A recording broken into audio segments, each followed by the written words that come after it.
മോദി ഗവൺമെന്റിൽ കുടുംബാധിപത്യം വന്ന് രാഹുൽ ഗാന്ധി 20 കേന്ദ്രമന്ത്രിമാരുടെ പേര് വിവരങ്ങൾ പുറത്തുവിട്ടു, വിവാദം എന്നുള്ള രീതിയിൽ ഒരു വാർത്ത കണ്ടു. ഇത് ആരാണ് പറയുന്നത്? സാക്ഷാൽ രാഹുൽ ഗാന്ധി.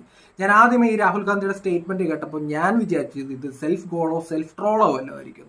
ഇനി മോദി ഗവൺമെന്റിൽ കുടുംബാധിപത്യം ഉണ്ടെന്നുണ്ടെങ്കിൽ ചർച്ച ചെയ്യേണ്ടതാണ്, അതിനകത്ത് എതിരഭിപ്രായമൊന്നും എനിക്കില്ല. പക്ഷേ ഈ പറയുന്ന സ്റ്റേറ്റ്മെന്റ് പറയുന്ന വ്യക്തി രാഹുൽ ഗാന്ധിയാണ്. പണ്ട് നമ്മുടെ സ്വന്തം ചാച്ചാജി ഇന്ത്യയുടെ പ്രധാനമന്ത്രിയാകുന്നു. ചാച്ചാജിയുടെ മകളാണ് ഇന്ദിരാഗാന്ധി.